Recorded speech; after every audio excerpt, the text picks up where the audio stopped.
This show is the Edinburgh Fringe Comedian of the Year, a competition where we selected from entries 100 of our favourite comedians at the Fringe, and they're all competing in the series of knockouts throughout the month to win our trophy, the title, and £1,000 in cash, and you get to choose who wins. Is that alright? Yeah. So basically at the end of the show you will get to choose the winner from today's show, and that person will go through to the semi-final. We're recording the shows too, so if we pick someone you didn't think was your favourite, there is a chance to vote on YouTube as well for wildcards to go through.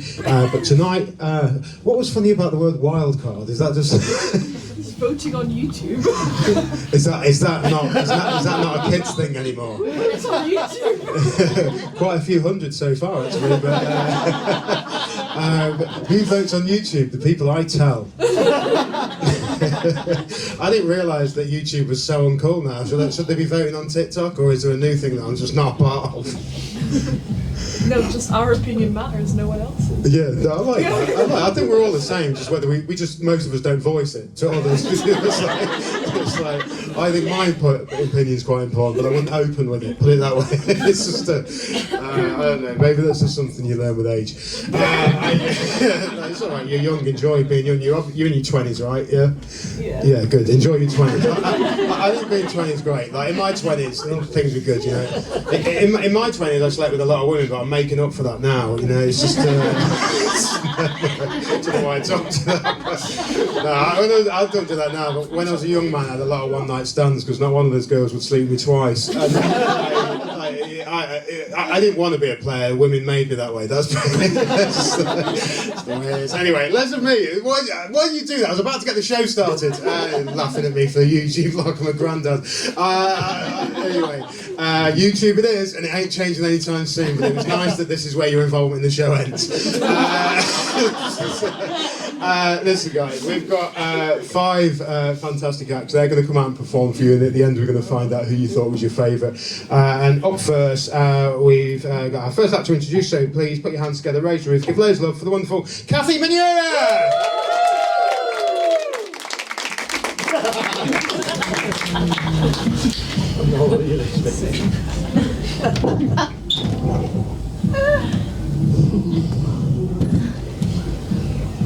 I'm the cycling man. Every day I do a tour of approximately 15 minutes from my central London flat to my slightly more central London office. I cover my body in lycra, creating mysterious and offensive bulges. You're eye level, aren't you? Is that a 6-pack or is it a paunch? Is that my massive penis or a thick pair of winter socks? Is that padding in my shorts or a cry for help? Yes, so far this year I've spent the salary of an NHS nurse in decathlon. And no amount of panniers is enough panniers to fill the gaping hole left by my mummy.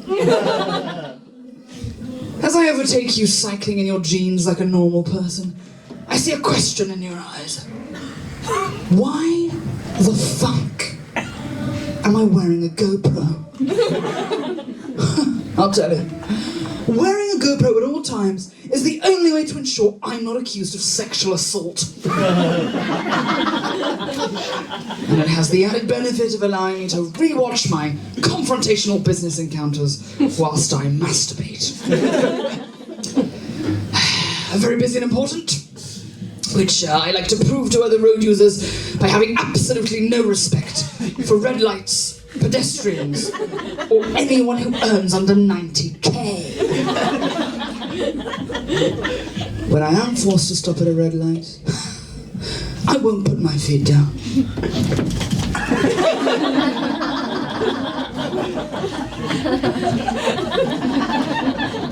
It's intricate. It's performative. It seems unnecessary, but in truth, I've forgotten how to unclip my little shoes. I've got a good job. I'm 90% certain it's consultancy. It could be financial services.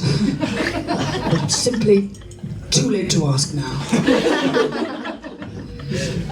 As you can see, I'm a proud member of the Islington Cycling Club. Ick! Me and the boys at Ick, we go for an Ick Sunday cycle every Sunday. Come rain or shine. Come child's birthday or parent's funeral. We're just out there on the road, cycling away from it. Well, that's me, Oliver Greaves in short. In a padded cycling short. They really are very padded. I don't know if you can. Can you see? Are you getting a sense of? We're getting a sense of how much sort of padding there. Can you see? Can you see how much padding there is? I would get one of you to have a feel, but can't be a man. Can't be a man, because that would be gay. And it can't be a woman, because I would come immediately. So, unfortunately, those are the only two genders. Such a shame. Such a shame. God. Oh, but perhaps yes.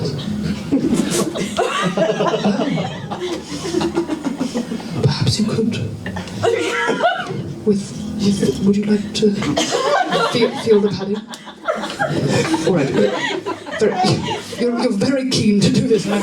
It's making me a bit nervous. Very gently, feel the padding. Very gently, with the stick, obviously.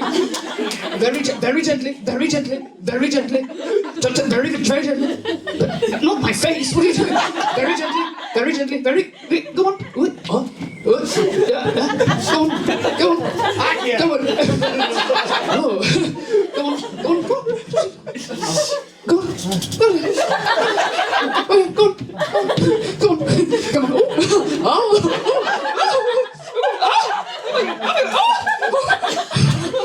Oh my goodness.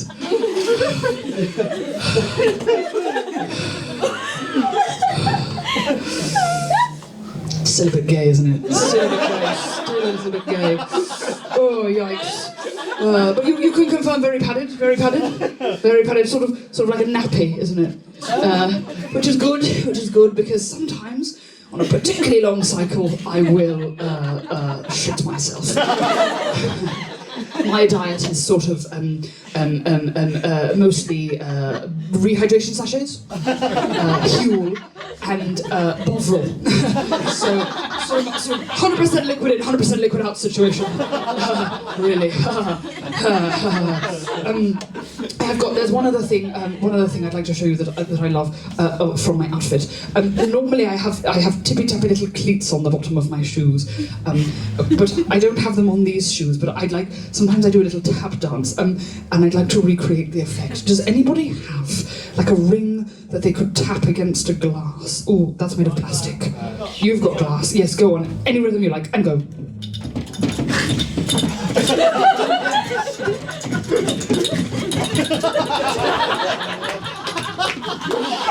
Thank you so much. That was absolutely gorgeous. Look, that's enough from me, I think. If you like that, I'm the cycling man, and you can find me online. I'm on Strava. Thank you so much.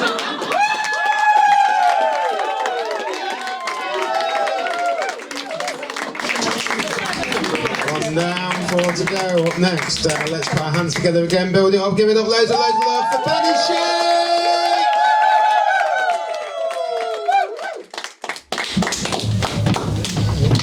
Alright. Yeah, later, if you wanna leave me a review, you have to Google Benny Shakes Comedian. Because if you Google Benny Shakes, I'm a bloody ice cream parlour. I am looking up. It's in Birmingham, and 6 years ago they were on top of Google. Now I'm on top, and they've gone bankrupt. Don't fuck with the disabled, 'cause you might go bankrupt. Yeah. There's a whole class system with disabled people. I got middle rate cerebral palsy, so that means I'm poor. My mate, feathers. My mate Davo, right, he's a triple amputee. He gets a BMW wheelchair. The lucky git. I would give him a right arm for one of them. I'm a photographer. My photos come out blurry. But they sure thought you should be shaking with me. Have we got any couples in who want to get married? Well, I'll do your wedding photos. I'm dirt cheap. As long as we can be on a speedboat.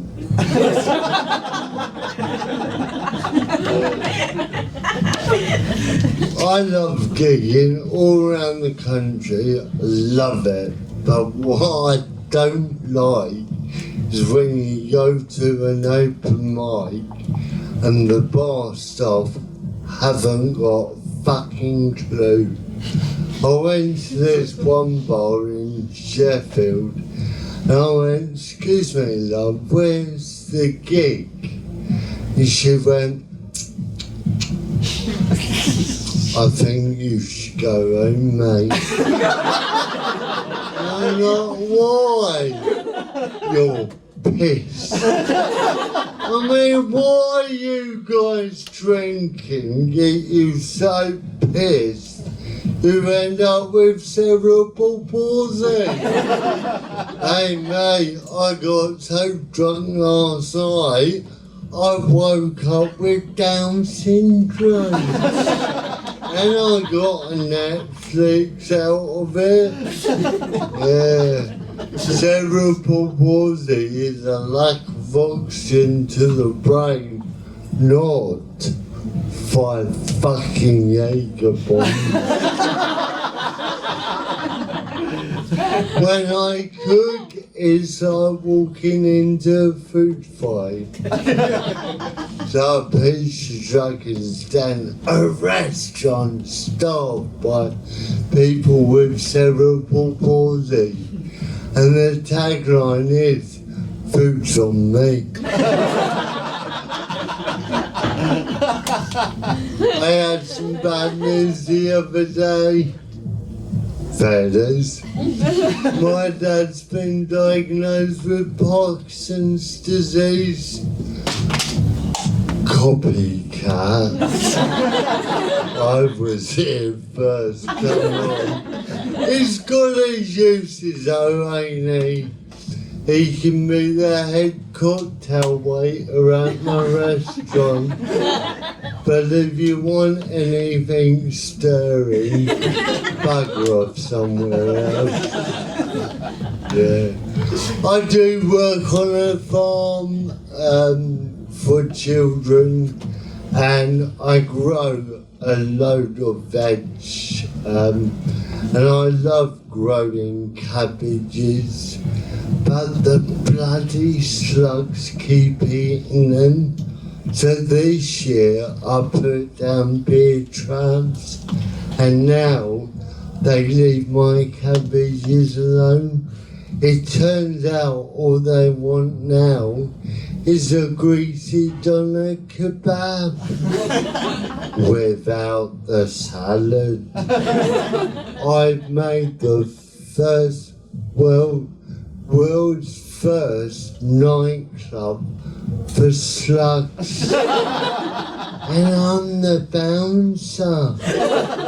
I said to this one slug last night, sorry mate, you can't come in. Why? Well, one, you got no shoes on.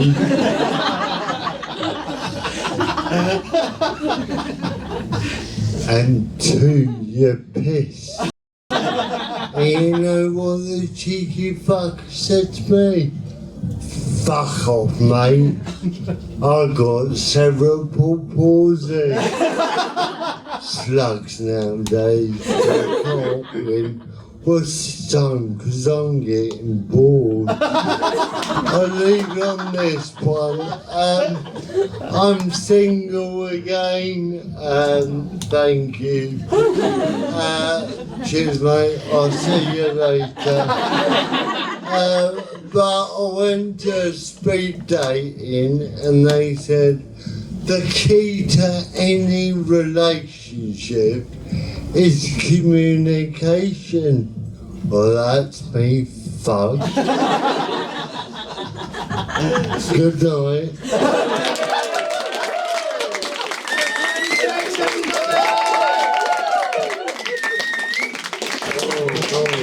Two down, three left to go. Who's up next? Please put your hands together again, raise the roof, give loads of love to Alistair Clark!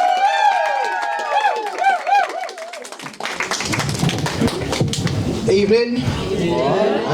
I do worry that the audiences struggle to empathise with me on account of the fact I don't really look like a real person. Glasses, facial piercing, porn star tash, it's too much! It's too much for one face! I'm a police sketch artist's wet dream! Can you describe him? The man that stole the kale? I'm quite aware that I look like a rejected illustration from the board game Guess Who. Should we put Al in the final game? No. There's a sadness in his eyes. It'll distress the children. If they were going to put me in Guess Who, it'd have to be some sort of like existential version of the game Guess Who, wouldn't it? Like they're like, has your person got depression? Is your person clearly working through some anxiety issue? Was your person a high-achieving child who's lavished with praise and then levelled out into mediocrity? It's Al! There he is, alright. I don't know about you guys, but I think that being alive every day, just a bit much. You know what I mean? Yeah, woohoo, yeah! Suicidal ideation, woohoo! No, I just think it's, what I like is I like to be dead. Crucially only for a little bit. Ring up your boss, hey boss, not going to be in work today. Why is that, Al? He's been work to get money to buy stuff, you love stuff. Yeah, but I'm going to be dead. Oh no, that's terrible, whatever will I do without you? Don't worry mate, back in on Tuesday. Oh, be good, wouldn't it? Have a little break from yourself. Otherwise known as doing a Jesus. Smart cookie Jesus, wasn't he? He was smart. He turns up, he's like, I'm going to be dead for a bit. Like, Jesus mate, it's a bank holiday. You're going to be dead. I went with a mate recently, he goes, oh, how are you? He goes, oh, not great, my mum's in a coma. Just thought, lucky bitch. You know what I mean? I'm sat there seething with jealousy, I've got to pretend to be sad. She's there, literally living the dream. I do think it's a natural response to being in the year of our Lord 2025, being depressed. I mean, can you imagine walking around with a smile on your face after you just paid £12 for a Twix? No, things have gotten bad fast, right? And I'll give you an example, right? The world's gone to shit, and I can tell you why, right? The other day, I went to the corner shop, right, and I bought myself a bottle of Coke, yeah? So I got a bottle of Coke, I unscrewed the lid of my bottle of Coke, and the lid just came clean off in my hand. And I just thought, oh, thank God. Do you remember that? When you were trusted to have your own lid. Not anymore, not anymore. They won't trust you with the lid, mate, now. The lid is slapping you in the face, isn't it? Reminding you about how bad the world is. Hey, mate, no, you're trying to enjoy a nice bottle of Coke here, but just remember, there is an active genocide going on. Oh, sick, thanks, Coke, nice one for that. Hey, mate, just to remind you, I know you're trying to just get a refreshing beverage, but Donald Trump is the President of the United States of America again. Oh, thanks, good. Hey, mate, while I'm here, just to think one, if you are going to keep the moustache, people may assume you are a paedophile. No, guys, is it really such a problem? You know, I've got ADHD. Obviously I've got ADHD. Look at me. I've got ADHD. I've lost every single thing I've ever owned. Tell you what I've never lost? The lid of a bottle of Coke while I was drinking it! Honestly, man, this is woke, this shit. I'm sick of it. Like, I'm the biggest lefty snowflake wanker going, yeah? But this is woke. We've all got to be radicalised with something, right? I understood what they were doing with the paper straws. But this bottle cap thing, that's the last straw, right? I'm sick of it. I'm just saying that, we're all gonna get there. I'm just saying, I vehemently disagree with everything that Nigel Farage thinks and feels. But if he said, hey, Al, next election, I'm going to give you back the lids, I'd be tempted. I would. I'm just saying, the old people, they're voting for something. It's a memory of a world that doesn't exist anymore, but that's what I want. I can see it all out in front of me. I think it's hard. I think it's hard being alive. Yeah, good segue, Al. You're smashing this. The thing is, I get really self-conscious about the way I look. I do, I think we all do. I think that's natural. A little while ago, I went to my friend Nell, who's a girl who's there for Objective, and I said, Nell, I'm just getting really worried about the way I look. Could you just rate me out of 10 on looks, just for my own peace of mind? Right, now, bear in mind, this was a little while ago, and she said, yes, sure, Al, I'd give you a 7.5. Woo! Yeah, fucking true, right? 7.5. That's pretty good. A lot of people do. They'd love to be a 7.5. No. 7. I'm not saying so. No, everyone would. Come on, guys. It's a lot. It's a lot. 7.5 out of 10. And 10, that's like hypothetical, isn't it? That's like the platonic ideal of beauty. Mortal man is a 10. So you think about it, I'm actually a 7.5 out of 9. This conversation happened pre-Tash. That's half a point. It's magnificent. It works for me. It wouldn't work for everyone. Yeah, no, don't. What's that? That's 8, isn't it? That's 8. 8 out of 9. I'll do the maths for you. That is 88%. 88%? That's 9 out of 10. And as I've said, you can't be 10. So really, I'm a 9 out of 9. I think that's where that ends, because again, mate, 9 out of 9, 100%. 100%, 10 out of 10. Can't be 10, 10 out of 9. What I'm saying, guys, if you take anything away from this gig, it's that it's objectively impossible to be better than me, looking than me. You may well be better at comedy, and we'll find that out in the vote at the end. The looks thing, I've got that nailed. Guys, you're not going to believe this, but that is actually enough. So, see you later.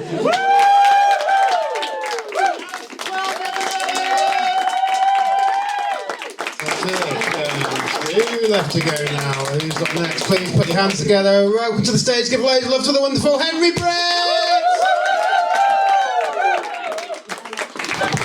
Hello guys, very nice to see you. My name is Henry, I'm from Australia. Thank you very much. I like living in the UK a lot. People from the UK get surprised when I tell them that, especially you. I like it, man. I think it's good. I think any country where it's easier to get cocaine than a doctor's appointment is clearly... I was like, okay, this is my kind of place. Priorities in check. It's hard living away from your family though. It's hard living overseas because I feel a bit guilty. I feel like I don't stay in contact with my family as often as I perhaps should. I've missed major events in their lives over the year or so that I've lived here. For example, my mum went to the Olympics for breakdancing, and I was just so busy with comedy, I didn't even watch it. I assume it went well. Love you, Mum. Good lady. It's fun over here though. I had to get away from Australia because all my friends are getting engaged, and respectfully, they're being fucking insufferable about it. They're all they're obsessed with their rings. It's all right, Frodo, chill the fuck out. It's very... They were like, have you met my fiancée? Have you met Bianca, my fiancée? You got to meet Bianca, my fiancée. I'm like, firstly, mate, what are you, French? It's pronounced fucking fianc. But they've got this, my best friend got engaged and he was like, this ring he got was beautiful, big diamond, and I was like, how much did you spend on it, bro? He's like, well, the rule of thumb is you're meant to spend 3 months' salary on an engagement ring. Have you guys heard this? Yeah, some nodding, apparently 3 months' salary. Now, I'm a comedian. I was like, oh, you can get engagement rings for 40 quid? Pretty cool. But I do like living over here. I get to travel a lot. The first place I came a few years ago was Edinburgh. I enjoy being in Edinburgh. A lot of interesting stuff to see. Like, for example, the J.K. Rowling writing the Harry Potter books here. I grew up on the Harry Potter films. I thought that was cool. So I actually went and visited, like, the cafe where she wrote a lot of the books. And next door, there's, like, a graveyard. It's actually just around the corner from here. And this graveyard, when J.K. Rowling was, like, getting creative, like, kind of getting writer's block, she would go down to this graveyard, have a little walk, and it would, like, reignite her spark. And some of the names and stories from the gravestones actually, like, made their way into the books. It's very cool. So, like, J.K. Rowling was getting her ideas from this graveyard. I visited, the first grave just said, "Trans women aren't women." I was like, that's a weird looking grave. Nah, fuck J.K. Rowling. I think she's a bigot. I hate her. And I say that as an ally of the community. I'm trying to be a better ally this year. I'm trying to see more queer art. Like, for example, earlier this year I saw a musical. It was called Miserable Lesbians. But it's French, so they call it Les Miserables. Oui. Ally. But when I'm not doing this, I'm a cover teacher in schools. I know what you might be asking yourself. Is this comedian also a teacher? Don't worry, that is not a question any of the schools asked. I'm not making this up. In the UK, you do not need a teaching degree to be a cover teacher. It's fucked up. It's a story for another time. I got this job on Facebook. Now, my first day as a teacher, I turn up to this school. It was in North London, very diverse area. I walk in, the principal's like, "Oh, you're a teacher?" I was like, "No." They're like, "Oh, well, you're here now." As they put me in this classroom, I go in, and it was like immediately obvious who the class clown was going to be. Who was going to give me grief. He's at the back, he's like elbowing his mates, they're all kind of chuckling. He walks straight up to me. And let's call him Ibrahim, because that was his name. Ibrahim looks me dead in the eye and goes, Sir, my dad did 9/11. And I couldn't believe it. Little old me, on day one as a teacher, teaching President George Bush's son. Follow your dreams, guys, it can happen. I had to go to an all-girls school next. I get there, the principal, she goes, "Listen, I've got to be honest with you. This year 9 class that you're covering are a particularly vicious group of girls." You know how you describe children. So I went in, I was like trying to break the ice. So I go, "G'day, girls. Who wants to guess what country I'm from?" And this girl at the back, without missing a beat, just goes, "Ugly!"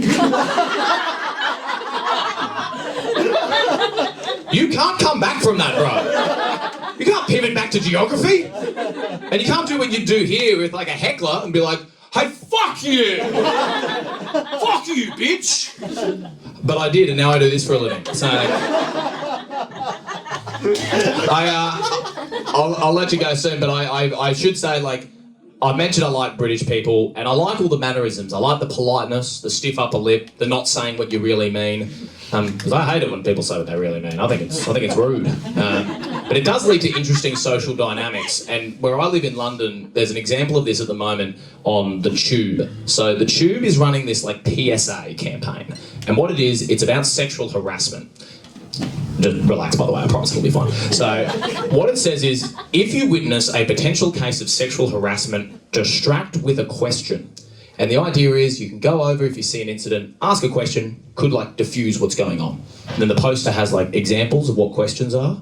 It's like, what is the time? What's the next station? What day of the week is it? Now I love the intent here, but to me as an outsider, it's so dreadfully British. Because I don't know about you guys, but if I was to witness a potential case of sexual harassment, what I would say would be, "Hey, stop that harassment." Or if they're going to insist on it being a question, "Hey, what are you doing, you fucking creep?" But no, not in England. That would be very rude. We can't risk insulting the sexual predator. This might hurt his feelings. And in England, the only thing worse than sexual harassment are bad manners. Now, what the transport authorities in London would prefer you to do is go undercover as a man who doesn't know the time. Build a backstory for yourself. Really slip into the role.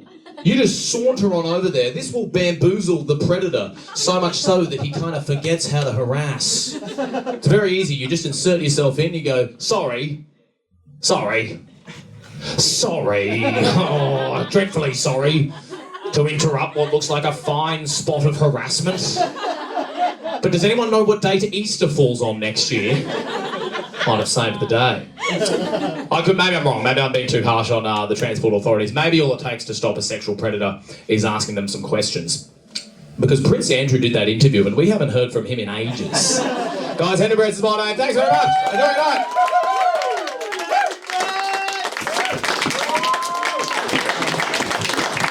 Fantastic. Now we've got one that's left to go. Please give him just as much love as you have for everybody else, and we'll round off the show in style. Up next, please put your hands together. Raise your roof. Give loads of love for Devin Gray. Hello! My name's Gray. Devin Gray. Have you ever done that? You know James Bond?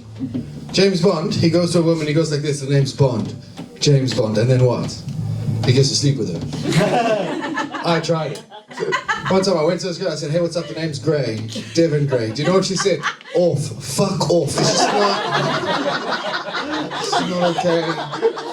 It's not even the first time that James Bond has fucked me around, right? When I was a kid, I used to watch James Bond to learn how to pick up women. And there was this one scene where he goes to this girl and he goes like this, well, hello there. And she goes, what do you want, Mr. Bond? And then he says, I have very specific desires. And I was like, whoa. That is the sexiest thing you can say to me. What do you want? I have very specific desires. So you know what I did? I went home and I practiced it every day. I have very specific desires. Twice on Sunday. I have very specific desires. And then one night, I was at the bar, I saw this girl, I walked up to her and I said, hey, what's your name? And she went like this, oh, what do you want? I got excited. I got so excited I fucked it up. Because I looked her in the face and said, I have special needs. Shit. There's no coming back from that. But I'm a comedian, I'm an improviser, I turned it around, I said the only special need I have is you. You can use that, that's gold. And then I married that woman. Yay! Alright, you can hear from my accent, I'm South African. Correct response, well done. I married a German. Correct response, well done.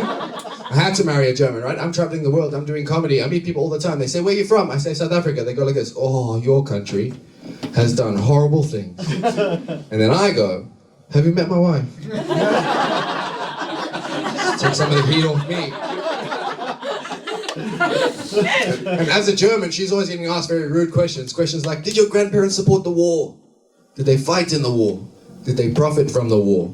It's very rude, but what's even ruder is that she hasn't answered me. I don't know. I do love her, she's my future, she's my forever, she's my visa. So, we go with that. They say love knows no borders, but the immigration didn't have it. First time I met my wife, I thought to myself, fuck, I want to spend every minute with this person. And then we moved in together and we got hit with the lockdown. And I was like, fuck, I have to spend every minute with this person. And the lockdown, it brought us closer together because we couldn't go on dates, so I had to improvise. I had to turn my living room into a multi-purpose date venue. Every day it was a different date. Monday, yoga studio. Tuesday, movie theater. By Friday, fight club. And Sunday was couples counseling. That's how that worked. And her favorite idea of a date, her best thing is that she wants to go to a fancy restaurant, but we couldn't go to a fancy restaurant, so I had to turn my living room into a fancy restaurant. And I did well. I made it exactly the same as a fancy restaurant. What I would do, I would dim the lights, I would play the music. On the door, I put a health and safety rating of 3 out of 5 stars. And then I dressed up as a chef. And right in front of her, I cooked the food. Went down behind the counter, changed, came back, dressed as a waiter. Took the food out. And as a German, she would complain. So I'd have to take it back to the kitchen. And then return as the manager. I'm so sorry. And then at the end of the night, I would change back into me so that I could leave a review of the restaurant on TripAdvisor. I was like, it was the worst experience of my life. The chef hadn't showered in 3 weeks. The waiter was slow, and by the end of it, your manager tried to fuck my girlfriend. 2 stars. Any married people in? Give me a cheer. Woo, woo, woo. Okay.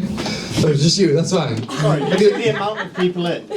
I said any married people in. Fuck, no, sorry.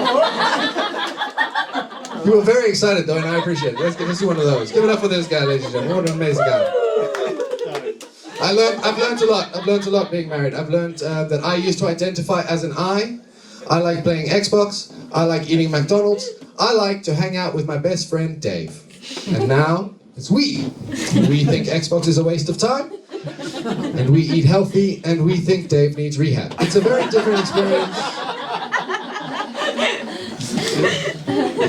My wife and I, we can't go shopping together anymore. I'll tell you why. We had the biggest fight we've ever had in a grocery shop. We were in London, and she said to me, go buy chicken. And I said, okay. I went to where the chickens were. I got the best looking chicken, what I thought was the best looking chicken. I brought the chicken back. I put the chicken in the cart, and then she took a moment and went, are you a sociopath? And I was confused. Because I was like, how did you get from chicken to sociopath? And she said, you bought the wrong chicken. This is not free range chicken. This is prison chicken. That's what you called it, prison chicken. Now I'm even more confused. What did the chicken do? Because I'm willing to eat a tax evading chicken. But I'm gonna draw the line at a pedo chicken. What did the chicken do? She says, no, you don't understand. The chicken you bought lives in a cage. It's an unhappy chicken. I only eat happy chickens. And I'm the sociopath. That's fucking weird. Then she started to explain to me the difference between these two chickens. She was like, this chicken lives in a cage. It's an unhappy chicken. This chicken got a lot of space, run around, be free. She made it sound like that chicken had socioeconomic opportunities that I didn't have. And it really annoyed me because I come from South Africa. And I'm having a discussion with a German about a free-range chicken in London. So I had to say it. I said, what the fuck do you know about a free-range chicken? You want to see a free-range chicken? Come with me to Cape Town. I have seen a chicken take a bus. Okay, that is free-range. So we don't go shopping together anymore. I go shopping. What she will do, she'll give me a list, send me on my way. And then I go to the store and I have to see the one thing in this world that I hate more than anything else. And that is single people shopping. Have you seen them? They just buy whatever the fuck they want. They don't know what it feels like to bring home the wrong yogurt. They've never done it. Their thought process is so simple. I want it, I get it, I go home, I have it. But for me, I want it, I get it, I go home. Who gave you the authority to buy this hummus? This is the wrong hummus. This is prison hummus. She also has ADHD, so by the time I get to the store, she's given me this list and forgotten 5 items that are not on the list. So what will she do? She will text them to me one at a time. Bread, milk, eggs. And then she falls victim to something called autocorrect, which hasn't corrected anything. It's incorrected it. Because I'm standing there looking at items like chicken thieves or potassium wedges. What the fuck is a potassium wedge? But it's on the list, I have to buy it. So now I have to ask, what is a potassium wedge? Where do you keep your potassium wedges? I have to ask a single guy. I'm like, bro, help me, what is a potassium wedge? And he's always so calm, I don't know why. He's like, dude, just calm down. If we reverse engineer the autocorrect, potassium wedge, potato wedges. And I was like, that's smart. So I took home every kind of potato wedge. I got barbecue, spicy, cream cheese and chai. I went home, laid out all 12 packets right in front of her. And I was proud of myself. And she came to inspect the groceries as she did. She had a list. She was like, oh, okay, oh. Yeah. Where are the potassium wedges?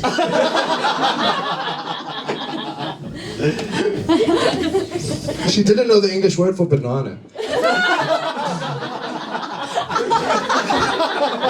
You guys have been fun. I've been doing. See you later. Goodbye.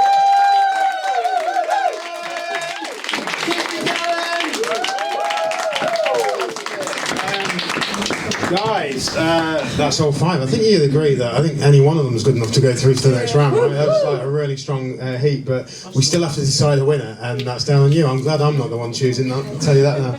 So we're going to bring the acts out in a moment onto the stage, and then we're going to cheer for them, but I'm going to ask you to do 2 things. I want you to cheer for everybody when we do it, and then just cheer a bit loud of who you thought was your favourite, and that way it's not like and silence, none of that. I've been involved in these things myself. They're cruel, and yet I'm involved in them on the other side now. This is what's happening. Let's first of all put our hands together for all the actors that made their way back out on the stage. Give it up for all 5 acts.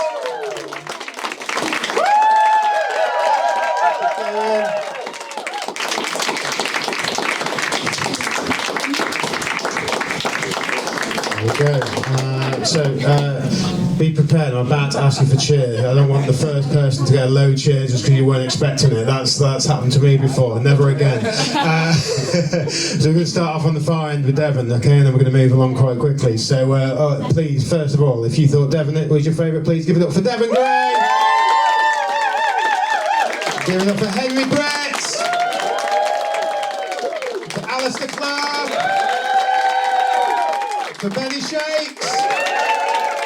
For Kathy Maniura. I'd say Kathy's the winner. Well done, Kathy. Give her a big round of applause.